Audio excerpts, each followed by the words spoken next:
What's up, guys? So we have 5 unboxings. These are 5 knives that we're going to unbox and check out for the first time ever on the channel. This is the Azusa Blade Works. Not sure the actual name of it. I'm sure I'll put it up on the screen. But it is a little front flipper. But I gotta say, it is a phenomenal front flipper. Like, my goodness, is this thing easy peasy to use. Even just the reach over, like grabbing the front flipper, like I can almost do it like so naturally. It almost feels like that's the way it's meant to deploy, is like that, rather than, you know, like this. So if you want to try a highly functional front flipper, this one's great, like really, really good. We have a somewhat of like a modified Wharncliffe blade. It's a Wharncliffe, yeah. It's got a nice straight edge, you know, pretty much a full tapering spine. The blade steel is 14C28N. Nice little finger choil there. Get up nice and tight to that edge for sure. Ergonomics are really good. We got a titanium milled pocket clip on top of white G10 in this case. I'm sure there's a lot of other colors though, that typically is. TA hardware all the way around. Love to see that. Good job, Azusa. Good job on that. Clip is not reversible. Yep, you can easily reverse flick this guy. And that was left-handed. I'm not left-handed, so yeah, this is pretty damn cool. I actually like this thing quite a bit, much more than I would have imagined. I'm not necessarily the biggest fan of the holes. I think it's kind of cool that they are through and through, so it does kind of add a little bit and definitely brings down the weight. Some people don't like because they're like, man, that's just, you know, a way for gunk to get in there. But to me, it's like you're going to get that through all this anyways, so does it really matter? I mean, I don't know. To each their own, right? I usually don't prefer them myself, so I get why people don't like them, but sometimes they're cool. But yeah, man, wow, that action. Anyways, just a quick look at it. Good access to the lock bar. Very, very smooth on the drop. It damn near false shut action. Negatives, I can feel the bearings rolling a little bit. Now, I'm not saying that that's a real negative. It's just a nitpick. A lot of knives do that. You'll get a lot of Kaisers that have that. There's been a bunch of knives that have that. This one, you can kind of feel the bearings a little bit. Not to the extreme. Anyways, next thing is sharpen choil and plunge grind. They gave you a finger choil. Why did they end the plunge grind at the edge? Why not just cut this all the way out and make a finger choil to where you have a sharpening choil as well? There's no excuse for this one. The only thing I could think of is they were trying to go for a self-defense knife, and they wanted something that if you held back here and you swiped, you'd go right into the edge. And that's understandable from certain knives. But in this one's case, I wouldn't use that, you know, I would just, I would say, just cut this out all the way so that you have a separation from the edge to the end of the plunge grind. Anyways, not that big of a deal. Pretty damn cool either way.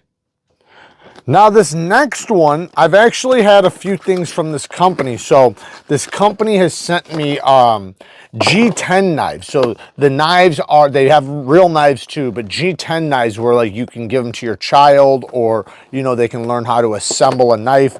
This is a real knife with bone, with all the little things you need.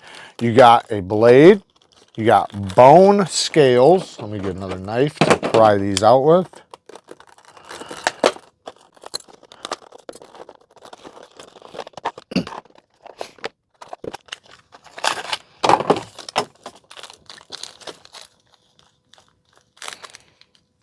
At least they're ceramic caged bearings. All right, let's get to work. So the one thing I think people would complain about is like, why should I have to assemble my knife? I hope this is really cheap, because you guys are basically just getting these things, press cut and, shaped and, whatever, and then sending it to us to do the rest of the job. You laughing? Yeah. It's kind of true, right? It is genius for their end. You know what? Just give them the knife. Let them assemble it. Like that. They like taking apart knives. Come on, little baby. Yeah, tell them it's educational. Exactly. All right. So we got, I don't understand why there'd be washers inside here, because these are steel. These are not titanium. But Maybe this is soft steel, this is hardened steel. Is that a ceramic D10 ball? Yep, we got a ceramic D10 ball. That's always good to see. All right.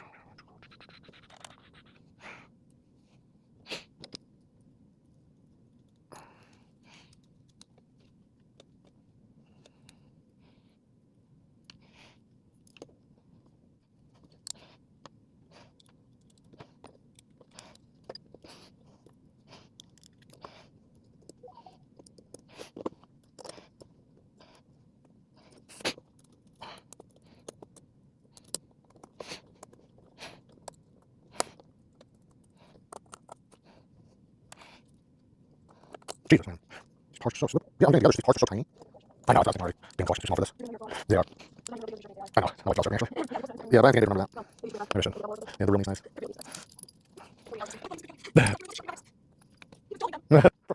All right, so now that we have it all together, what are my thoughts? Well, I do have a few negatives after assembling this, but let's check it out first. So we have a Damascus blade in, I'm guessing that means 10 CR because it says, which is already one complaint. I'm guessing that's what they mean is 10 CR, but it says 010R. So I'm guessing they meant to say 10 CR. This is real bone. I can tell that. It does have a decent lockup. I can flex the lock bar a little bit. I don't expect this thing to be a crazy tough knife or anything. This is more of like a person's first knife or something to learn on, you know, so maybe somebody, maybe a child or something, or a younger person. It is very smooth. The lock bar access is well done. So I'm not going to complain about like knife factors like choils and stuff like that. There's no clip. I do wish there was a clip on this, but here are my real negatives, because I think the negatives have to come from a standpoint of assembly at this point. One, these parts are super small and very slick. They're very hard to hold on to because they're so tiny and this and that. So it would have been better if you just did all T8s instead of T6 and T8s. Just do T8s all the way across the board. That way I don't, you know, because I understand it. Trust me, I understand because I've taken apart enough knives, but a lot of people are going to be back and forth with these, not knowing which one's which. So why not just do one bit all the way across the board? It'd make it a lot easier. Number two, they didn't give you any extra bits. I actually dropped one of my little tiny screws and it fell into the abyss, and now it's gone forever. If you're gonna make me assemble the knife, then why not just give me extra parts just in case? Just in case. They did not do that. So that would be my biggest complaint, is just, you know, is those things. And then the last thing, this has to be extremely, extremely affordable. I did not look at the price, or at least I don't remember it. But in order for this thing to be of any value to anybody, because you're assembling it, so you're actually doing some of the work. So if you are assembling it, you want, you know, you want to get like half off, you know, because, you know, at that point, it's up to you, especially with no extra hardware or anything. If you mess it up or whatever, and then if it doesn't go together well, they can always say, well, it was your fault for assembling it wrong, right? Rather than saying, oh, well, our parts might not have matched up perfectly or something like that. So the access to the hole is a little tight.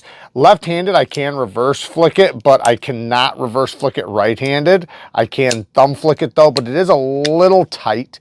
Ergonomics are actually pretty good for how small it is. But yeah, it's cool. Nothing special. The bone is pretty cool. The 10 CR Damascus is nice. You know, it's somewhat decent materials, but then it has very, very budget hardware and very, very budget liners, which I understand because, you know, they're just punching them out and putting them in a box for you to assemble. The next little nitpick I would say is this oil. The oil came with oil all around the bottle before I ever even opened it. And then there's only a tiny, tiny, tiny little amount in there. It is nice and thick. It is nice and thick. I'll give them that, but it's a very, very tiny amount. Or maybe it just all leaked out. I don't know. Maybe it was full from the start. So anyways, you know, it's pretty cool. Like I said, if you're getting it for real cheap and it makes sense to you, I'd say it would have to be, for me to want to recommend it. And remember, I do not remember the price. I would say it'd have to be like 25 bucks. Yeah, because I can get a fully assembled 10CR knife for, well, the 10CR Damascus is a little bit more money. Most of the 10CR Damascus knives are going to be 65 plus, 75, $85. Some of them even more than that. But this doesn't even say, I'm not even positive this is 10CR. It says 010R. So it could be something unique that I don't know about. But bone, you know, bone is, you know, we have a lot of that. You know, yeah, it can cost, you know, a bit depending on where you get it from and what cow or animals it's from or whatever. But typically they're just, well, depending on what animal you get it from. If it's cow, it's typically pretty affordable. I can feel a little bit of flex, but I'm guessing that has to do with that pin. Yeah, I would say I wouldn't want to pay more than 35 bucks for it. 35 bucks, I would say that would be 35, possibly 40 at most. There's no clip. It's just punched liners. I have to assemble it. There's no extra hardware. Yeah, I would say 35 bucks. Next is the Shieldon Scythe, and it is a nasty hawkbill blade. Look at how thin that tip is. My goodness, that thing's nasty. Just one touch of this would just do devastating damage. Titanium frame lock, geared titanium backspacer all the way around. Look at all that texturing, man. Lots and lots of texturing. This is kind of designed for the Pakal grip, gas station knife fighting grip. But, you know, you could, you know, use it in a lot of other grips as well, including the forward grip if you really needed to. It angles a little bit, so it feels a little awkward. However, when you're on the attack, it actually feels pretty good. The blade sticks out of the handle so much, it's very easy to reverse flick. I'm talking about like super easy. Like I bet I could do it with my pinky. Do that again. Yeah, that was with my pinky. So yeah, you can see this thing is very easy to reverse flick. The blade steel on this is S35 VM, nice toothy edge.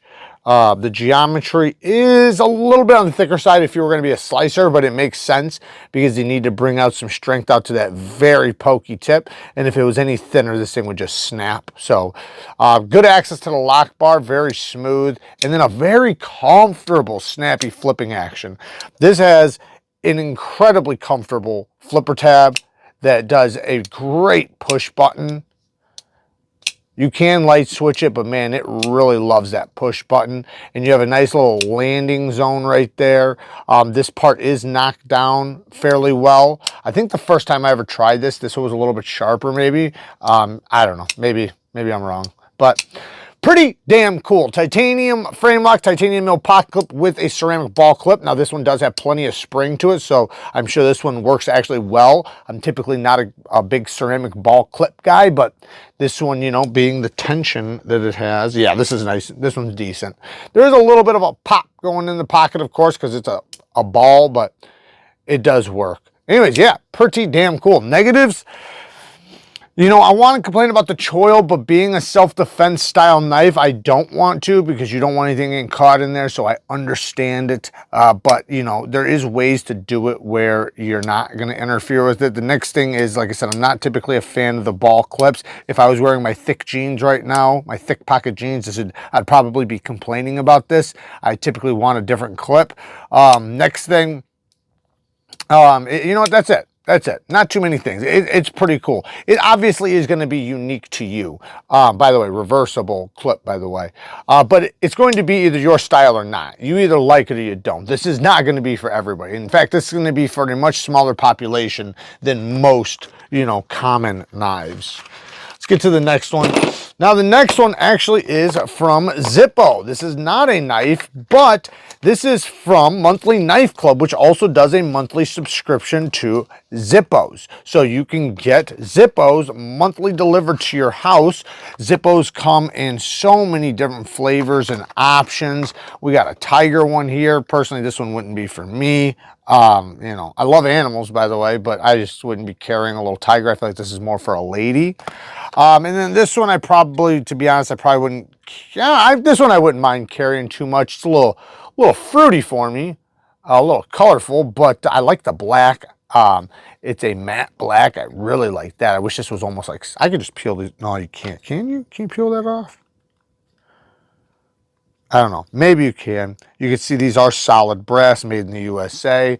I like them. I like Zippos. I've always liked Zippos, and now, you know, because I got the subscription, I get a ton of them, and they're cool, man. I like that there's all different types of designs. You can get one that's specifically for you. They're kind of collector pieces, and you know, if you want to collect Zippos, or you know, if you just want possibly to get a small collection going, you can get a monthly subscription to the Zippo Club and get yourself some Zippos. And then last one we got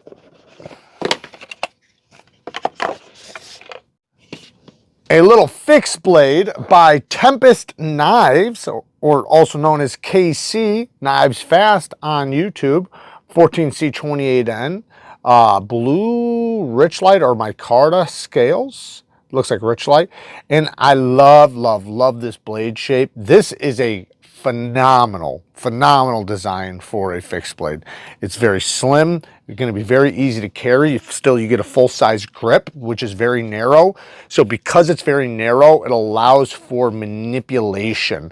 Like, this is something you could easily, you know, score things, cut things, break something down, cut a strap.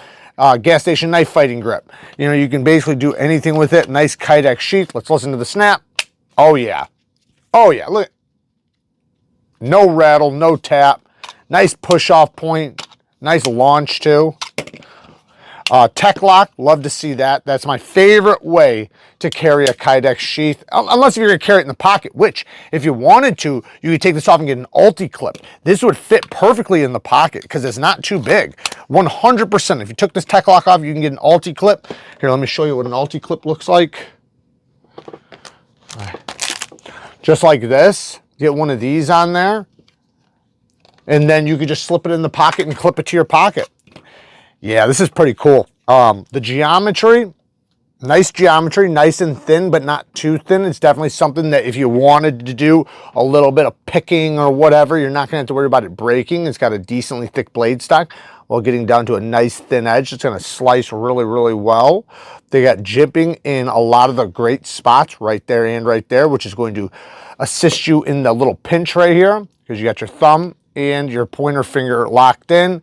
It feels very locked in too, and this back here kind of pushes into your palm, so you don't feel the threat of slipping up the blade. Micarta is pretty grippy too. Yeah, this is pretty damn cool. I actually like this, KC. You did a good job on the design. It's simple, but hey, simple works, right? And simple is going to be the most useful. This is definitely something I would carry, absolutely. And sharpening, well, they didn't do too bad of a job. The plunge grind ends like right there. So yeah, it could be better. It could absolutely be better, but I could sharpen it for sure without creating a smile. So that's the important part. So yeah, there you guys go. Not too many negatives on this one, guys. Maybe a little bit bigger choil, but I mean, I think it's just fine. There's only 2 screws here, so you could actually make your own scales if you wanted to. Well, let me see. Actually, you might not be able to. Yeah, if you did, you'd have to make sure they're the same size so that they snap in really good. Yeah, I'm pretty sure it's using the scales there, but regardless, there's not much negative here. It's pretty damn awesome. Work hard, stay tough. Until next time, peace!